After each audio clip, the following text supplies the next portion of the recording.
ನಮಸ್ಕಾರ ಸ್ನೇಹಿತರೆ. ಹಾಸಿಗೆ ಇದ್ದಷ್ಟು ಕಾಲು ಚಾಚು ಅನ್ನೋ ಮಾತಿದೆ. ಆದ್ರೆ ಶಿಂದೆ ಅಂತವ್ರಿಗೆ ಇದು ಅಪ್ಲೈ ಆಗಲ್ಲ. ನನ್ ಕಾಲು ನನ್ನಿಷ್ಟ, ಎಷ್ಟುದ್ದ ಬೇಕಾದ್ರೂ ಚಾಚ್ತೀನಿ ಅನ್ನೋ ಹಠಮಾರಿ. ಇದೇ ದುರಹಂಕಾರದ ಅಟಿಟ್ಯೂಡ್ ಶಿಂದೆಗೆ ಮುಳುವಾಯ್ತಾ?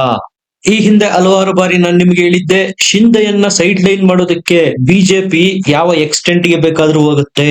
ಒಂದು ಬಾರಿ ಅಲ್ಲ, ಎರಡು ಬಾರಿ ಅಲ್ಲ, ಪದೇ ಪದೇ ಶಿಂದೆ ಬಿಜೆಪಿಗೆ ಕಿರುಕುಳ ಕೊಡ್ತಾನೆ ಬಂದ್ರು. ಬ್ಲಾಕ್ ಮೇಲ್ ಪಾಲಿಟಿಕ್ಸ್ ನ ಅಭ್ಯಾಸ ಮಾಡ್ಕೊಂಡಿದ್ರು ಶಿಂದೆ. ಯಾಕಂದ್ರೆ ಮುಖ್ಯಮಂತ್ರಿ ಆದವರಿಗೆ ಡಿಮೋಷನ್ ಆಗಿ ಉಪಮುಖ್ಯಮಂತ್ರಿ ಹುದ್ದೆಗೆ ಕೂರಿಸಿದ್ರೆ ಹೆಂಗಾಗ್ಬೇಡ, ನನ್ನನ್ನ ಎರಡೆರಡೂವರೆ ವರ್ಷ ಮುಖ್ಯಮಂತ್ರಿ ಮಾಡಿದಂತೆ ಮಾಡಿ ಸೈಡ್ ಲೈನ್ ಮಾಡಿಬಿಡ್ತಲ್ಲ ಬಿಜೆಪಿ ಅನ್ನುವ ಕೋಪ ತಾಪ ಶಿಂದೆಗೆ ಇದ್ದೇ ಇತ್ತು. ಬಿಜೆಪಿ ಮಹಾರಾಷ್ಟ್ರದಲ್ಲಿ ಅಧಿಕಾರಕ್ಕೆ ಬರೋದಕ್ಕೆ ನಾನೇ ಕಾರಣ, ಈ ದುರಹಂಕಾರ ಶಿಂದೆಗೆ ಇತ್ತು. ಇದನ್ನ ನಾನು ಹೇಳ್ತಾ ಇಲ್ಲ, ಬಿಜೆಪಿ ಅವರು ಹೇಳ್ತಾರೆ. ಅದೇ ದುರಹಂಕಾರ ಈಗ ಶಿಂದೆಯನ್ನ ಮುಳುಗಿಸಿ ಬಿಡುತ್ತಾ.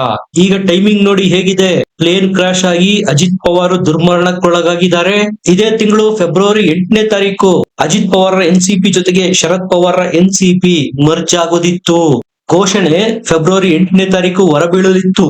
ಇದಕ್ಕೆ ವೇದಿಕೆ ಕಲ್ಪಿಸಿದ್ದೆ ಬಿಜೆಪಿ. ಕಾರಣ ಶಿಂದೆನ ಹೊರದಬ್ಬೋದಿಕ್ಕೆ. ನೆನ್ಪಿಟ್ಕೊಳ್ಳಿ, ಶರದ್ ಪವಾರ್ ಬಳಿ 8 ಜನ ಎಂಪಿಗಳಿದ್ದಾರೆ.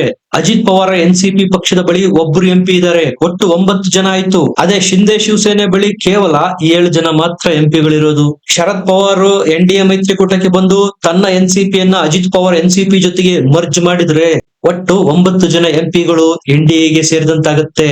ಇಷ್ಟರಲ್ಲಿ ಅಜಿತ್ ಪವಾರ್ ಅಕಾಲಿಕ ಮರಣಕ್ಕೆ ತುತ್ತಾದ್ರು. ಈಗ ಈ ಕಾರ್ಯವನ್ನ ಬಿಜೆಪಿ ಮತ್ತಷ್ಟು ಸ್ಪೀಡ್ ಅಪ್ ಮಾಡ್ತಾ ಇದೆ. ಶಿಂದೆ ವಿರುದ್ಧ ಶರದ್ ಪವಾರ್ ಬಾಣವನ್ನ ಪ್ರಯೋಗ ಮಾಡೋದಿಕ್ಕೆ ಬಿಜೆಪಿ ಪ್ರಯತ್ನ ಮಾಡ್ತಾ ಇರೋದೀಗ. ಶರದ್ ಪವಾರ್ ಮತ್ತು ಅವರ ಪುತ್ರಿ ಸುಪ್ರಿಯಾ ಸುಳೆ ಅವರ ಜೊತೆಗೆ ಹಲವಾರು ಸುತ್ತಿನ ಮಾತುಕತೆಗಳಾಗಿದ್ದಾವೆ ಆಲ್ರೆಡಿ.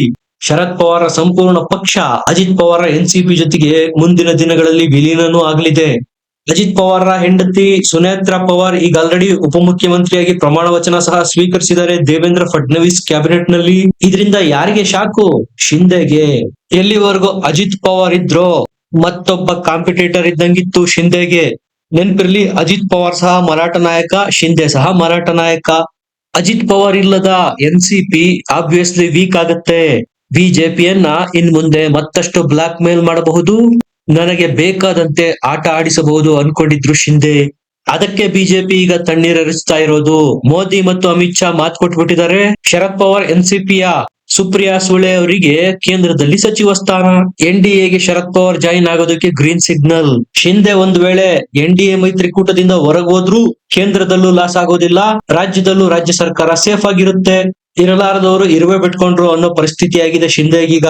ಕೇವಲ ಠಾಣೆಗಷ್ಟೇ ಸೀಮಿತ ಆಗಿದ್ದ ಶಿಂದೆಯನ್ನ ನಾವು ಕರೆದುಕೊಂಡು ಬಂದು ಮುಂಬೈನಲ್ಲಿ ಮುಖ್ಯಮಂತ್ರಿಯಾಗಿ ಪ್ರತಿಷ್ಠಾಪನೆ ಮಾಡಿದ್ವಿ. ಅದೇ ಶಿಂದೆ ಈಗ ನಮ್ಮ ವಿರುದ್ಧ ಬ್ಲಾಕ್ ಮೇಲ್ ಟ್ಯಾಕ್ಟಿಕ್ಸ್ ಬಳಸ್ತಾ ಇದ್ದಾರೆ ಅನ್ನುತ್ತೆ ಬಿಜೆಪಿ. ಶಿಂದೆ ಜಾಪೆ ಕೆಳಗ್ ತೂರಿದ್ರೆ ಬಿಜೆಪಿ ಅವರು ರಂಗೋಲಿ ಕೆಳಗ್ ತೂರಿದ್ದಾರೆ ಶರದ್ ಪವಾರ್ ಪಕ್ಷಕ್ಕೆ ಗಾಳ ಹಾಕೋ ಮೂಲಕ. ಅದೆಂಗ್ ಹೇಳ್ತೀರಾ ನೀವು? ಶರದ್ ಪವಾರ್ ಪಕ್ಷ ಎನ್ಡಿಎ ಸೇರುತ್ತೆ, ಅಜಿತ್ ಪವಾರ್ ಎನ್ಸಿಪಿ ಜೊತೆಗೆ ವಿಲೀನ ಆಗುತ್ತೆ ಅಂತ. ಸ್ನೇಹಿತರೆ, ರಾಜಕಾರಣದಲ್ಲಿ ಯಾರು ಡೈರೆಕ್ಟ್ ಆಗಿ ಹೇಳೋ ವಿಚಾರಗಳಲ್ಲ ಇವು. ಸುತ್ತಮುತ್ತಲಿನ ಪರಿಸ್ಥಿತಿಗಳು ಆಗು ಹೋಗುಗಳನ್ನ ವಿಶ್ಲೇಷಣೆ ಮಾಡ್ತಾ ಹೋದ್ರೆ ನಿಮ್ಗೆ ಗೊತ್ತಾಗ್ಬಿಡುತ್ತೆ ಮಹಾರಾಷ್ಟ್ರದ ರಾಜಕಾರಣದ ಪಲ್ಸು ಯಾವ ಕಡೆ ಇದೆ ಅಂತ.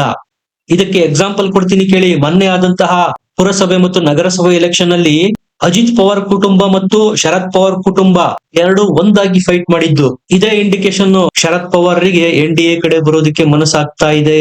ಒಂದ್ ಕಡೆ ಅಜಿತ್ ಪವಾರ್, ಇನ್ನೊಂದ್ ಕಡೆ ಶಿಂದೆ, ಇಬ್ರು ಎನ್ಡಿಎ ಮೈತ್ರಿಕೂಟದಲ್ಲಿ ಇದ್ದಿದ್ರಿಂದ ಬಿಜೆಪಿಯ ಮಹಾರಾಷ್ಟ್ರ ಸರ್ಕಾರ ಸ್ಟೇಬಲ್ ಆಗಿತ್ತು. ಶಿಂದೆ ಜಾಸ್ತಿ ಮಾತಾಡಿದ್ರೆ ಅಜಿತ್ ಪವಾರ್ ತೋರಿಸಿ ಎದುರಿಸ್ತಾ ಇತ್ತು ಬಿಜೆಪಿ, ಅಜಿತ್ ಪವಾರ್ ಜಾಸ್ತಿ ಮಾತಾಡಿದ್ರೆ ಶಿಂದೆ ತೋರಿಸಿ ಎದುರಿಸ್ತಾ ಇತ್ತು ಬಿಜೆಪಿ. ಶಿಂದೆಯನ್ನ ತಡೆಯೋದಕ್ಕೆ ಅಜಿತ್ ಪವಾರನ್ನ ತಡೆಯೋದಕ್ಕೆ ಶಿಂದೆಯನ್ನ ಸ್ಪೀಡ್ ಬ್ರೇಕರ್ ಆಗಿ ಬಳಸ್ತಾ ಇತ್ತು ಬಿಜೆಪಿ ಮಹಾರಾಷ್ಟ್ರ ರಾಜ್ಯ ರಾಜಕಾರಣದಲ್ಲಿ. ಅಜಿತ್ ಪವಾರ್ ಮರಣ ಹೊಂದಿದ ನಂತರ ಶಿಂದೆಯ ಹಾರಾಟ ಜಾಸ್ತಿ ಆಗಿದೆ. ಫಾರ್ ಎಕ್ಸಾಂಪಲ್, ಮೊನ್ನೆ ಅಜಿತ್ ಪವಾರ್ ಮರಣ ಹೊಂದಿದ ನಂತರ ಇದು ಆಕಸ್ಮಿಕವಾದ ಅಪಘಾತ ಅಲ್ಲ, ಬೇಕಂತ ಮಾಡಿರೋದು, ಷಡ್ಯಂತ್ರ ಮಾಡಿ ಕೊಂದಿರೋದು ಅಂತ ಜಮ್ಮು ಕಾಶ್ಮೀರದ ಮುಖ್ಯಮಂತ್ರಿ ಮತ್ತು ಪಶ್ಚಿಮ ಬಂಗಾಳದ ಮುಖ್ಯಮಂತ್ರಿ ಮೋದಿ ಕಡೆಗೆ ಇಂಡೈರೆಕ್ಟ್ ಆಗಿ ಬೆರಳು ಮಾಡಿ ತೋರಿಸಿದ್ರು. ಈ ಧ್ವನಿಗೆ ಧ್ವನಿಗೂಡಿಸಿದ್ದವರು ಬೇರೆ ಯಾರು ಅಲ್ಲ, ಮಹಾರಾಷ್ಟ್ರದ ಉಪಮುಖ್ಯಮಂತ್ರಿ ಏಕನಾಥ್ ಶಿಂದೆ. ಬಿಜೆಪಿ ಅವರು ಹೇಳೋದು, ಖಾಸಗಿ ವಿಮಾನ ಅಪಘಾತಕ್ಕೂ ಬಿಜೆಪಿಗೂ ಮೋದಿಗೂ ಎಲ್ಲಿಂದೆಲ್ಲಿಗೆ ಲಿಂಕು. ವಿರೋಧ ಪಕ್ಷಗಳ ಧ್ವನಿಗೆ ಧ್ವನಿಗೂಡಿಸುವ ಮೂಲಕ ಶಿಂದೆ ಬಿಜೆಪಿ ಬೆನ್ನಿಗೆ ಚೂರಿ ಹಾಕಿದ್ರು. ಮಮತಾ ಬ್ಯಾನರ್ಜಿ ಮತ್ತು ಉಮರ್ ಅಬ್ದುಲ್ಲಾರ ಹೇಳಿಕೆಗಳಿಗೆ ಧ್ವನಿಯಾಗಿ ಹೌದು ತನಿಖೆಯಾಗಬೇಕು, ಷಡ್ಯಂತ್ರ ಇದೆ, ಹೊರಗ್ ಬರ್ಬೇಕು ಅಂದಿದ್ರು ಏಕನಾಥ್ ಶಿಂದೆ.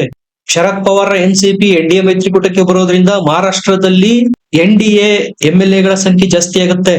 145 ಒಟ್ಟು ಮೆಜಾರಿಟಿಗೆ ಬೇಕಾಗಿರ್ತಕ್ಕಂತ ಸಂಖ್ಯೆಗಳು ಬಿಜೆಪಿ ಒಂದೇ ಒಬ್ಬಂಟಿಯಾಗಿ ಗೆದ್ದಿರೋದು 132 ಸೀಟ್ಗಳು. ಕೇವಲ 13 ಸೀಟ್ ಮಾತ್ರ ಬಹುಮತಕ್ಕೆ ಕಡಿಮೆ ಬಿದ್ದಿರೋದು.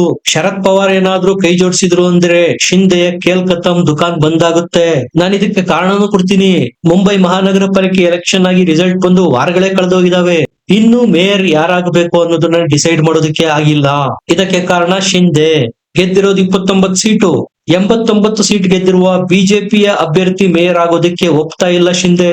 ಈ ರೀತಿ ಪ್ರತಿ ಬಾರಿ ಸ್ಪೀಡ್ ಬ್ರೇಕರ್ ಆಗಿ ವರ್ತಿಸ್ತಾ ಇರೋ ಶಿಂದೆಗೆ ಹೇಗಾದ್ರೂ ಮಾಡಿ ಒಂದು ಗತಿ ಕಾಣಿಸೋದಕ್ಕೆ ಬಿಜೆಪಿ ನಿರ್ಧಾರ ಮಾಡಿದೆ. ಇನ್ನು ಮುಂದೆ ಶಿಂದೆ ಏನೇ ಬ್ಲಾಕ್ ಮೇಲ್ ಮಾಡಿದ್ರು ಕ್ಯಾರೆ ಅನ್ನೋದಿರಲು ಡಿಸೈಡ್ ಮಾಡಿದೆ ಅಮಿತ್ ಶಾ ಮತ್ತು ಮೋದಿ ಪಡೆ. ಯಾಕಂದ್ರೆ ಮೀಡಿಯಾದಲ್ಲಿ ಪದೇ ಪದೇ ಸುದ್ದಿಗಳು ಬರೋದನ್ನ ನೀವು ನೋಡಿರ್ಬೋದು. ದೇವೇಂದ್ರ ಫಡ್ನವೀಸ್ ಕ್ಯಾಬಿನೆಟ್ ಮೀಟ್ ಮಾಡಿದ್ರೆ ಆ ಮೀಟಿಂಗಿಗೆ ಶಿಂದೆ ಹೋಗೋದೇ ಇಲ್ಲ. ಎಲ್ಲವೂ ತಾನ್ ಹೇಳಿದಂತೆನೆ ಆಗ್ಬೇಕು. ತಾನ್ ಕೇಳಿದ ಮುಖ್ಯಮಂತ್ರಿ ಸ್ಥಾನ ಸಿಗ್ಲಿಲ್ಲ, ಗೃಹ ಇಲಾಖೆ ಕೇಳಿದ್ರು ಅದು ಸಿಗ್ಲಿಲ್ಲ, ಹಣಕಾಸಿನ ಮಂತ್ರಿ ಸ್ಥಾನ ನಮಗೆ ಬೇಕು, ನಮ್ಮ ಪಕ್ಷಕ್ಕೆ ಬೇಕು ಅಂದ್ರು.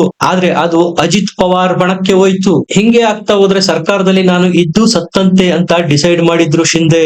ಹೀಗಾಗಿ ಮುಖ್ಯಮಂತ್ರಿ ದೇವೇಂದ್ರ ಫಡ್ನವೀಸ್ ರನ್ನ ಹೆಜ್ಜೆ ಹೆಜ್ಜೆಗೂ ಕಾಡೋದಕ್ಕೆ ಶುರು ಮಾಡಿದ್ರು ಶಿಂದೆ. ಆಡಳಿತ ಪಕ್ಷದೊಳಗಿನ ವಿರೋಧ ಪಕ್ಷ ಆಗಿದ್ರು ಶಿಂದೆ. ಇಡಿ, ಸಿಬಿಐ ಮತ್ತು ಎನ್ಐಎ ಇವು ಕೇಂದ್ರದ ಸಂಸ್ಥೆಗಳು ಕೇಂದ್ರ ಸರ್ಕಾರದ ಕೈಗೊಂಬೆ ಆಗಿರ್ತವೆ ಅನ್ನೋ ಆರೋಪ ಇದೆ. ಹಂಗಾದ್ರೆ ಕೇವಲ ಪ್ರತಿಪಕ್ಷದವರನ್ನ ಮಾತ್ರ ಟಾರ್ಗೆಟ್ ಮಾಡಬೇಕು. ನಮ್ಮ ಪಕ್ಷದವರು ಸಹ ಇಡಿ, ಸಿಬಿಐ, ಎನ್ಐಎ ತನಿಖಾ ಸಂಸ್ಥೆಗಳ ತನಿಖೆಗೆ ಒಳಗಾಗಿದ್ದಾರೆ ಅನ್ನುತ್ತೆ ಬಿಜೆಪಿ. ಫಾರ್ ಎಕ್ಸಾಂಪಲ್ ಕರ್ನಾಟಕದಲ್ಲಿ ಯಡಿಯೂರಪ್ಪನವರ ಮೇಲೆ ಸಹ ಇಡಿ, ಸಿಬಿಐ, ಐಟಿ ರೈಡ್ ಗಳಾಗಿದ್ದಾವೆ. ಬಿಜೆಪಿಗೆ ಯಾಕೆ ಹೋಗ್ತೀರಾ? ಅಜಿತ್ ಪವಾರ್ ಕಂಪನಿ ಮೇಲೂ ಸಹ ಐಟಿ, ಇಡಿ ರೈಡ್ ಆಗಿತ್ತು. ಆದ್ರೆ ಅಜಿತ್ ಪವಾರ್ ಯಾವತ್ತು ಬಿಜೆಪಿ ಅವರು ಈ ರೈಡ್ ಮಾಡಿಸಿದ್ದಾರೆ. ಇದು ತಪ್ಪು ಅಂತ ಹೇಳಲಿಲ್ಲ. ರೈಡ್ ಆದಾಗ ದಾಖಲೆ ಪ್ರಮಾಣ ಪತ್ರಗಳೊಂದಿಗೆ ತನಿಖೆಗೆ ಹಾಜರಾದ್ರು.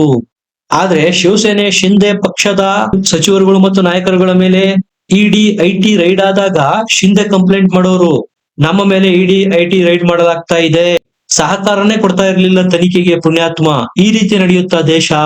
ನಿಮ್ಮ ಮಂತ್ರಿಗಳು ಸ್ವಚ್ಛವಾಗಿದ್ರೆ ತನಿಖೆನೇ ಎದುರಿಸ್ಲಿ. ಎಲ್ಲದಕ್ಕೂ ಕಂಪ್ಲೇಂಟ್ ಮಾಡ್ತೀರಾ ಅಂದ್ರೆ ಏನನ್ನೋ ಮುಚ್ಚಿಡೋದಕ್ಕೆ ಪ್ರಯತ್ನ ಮಾಡ್ತಾ ಇದ್ದೀರಾ ಅಂತ ತಾನೇ ಅರ್ಥ. ಈ ರೀತಿ ಮಗ್ಗಲು ಮುಳ್ಳಾಗಿದ್ದ ಶಿಂದೆಯಿಂದ ಮುಕ್ತಿ ಪಡೆಯೋದು ಬಿಜೆಪಿಗೆ ಬೇಕಿತ್ತು.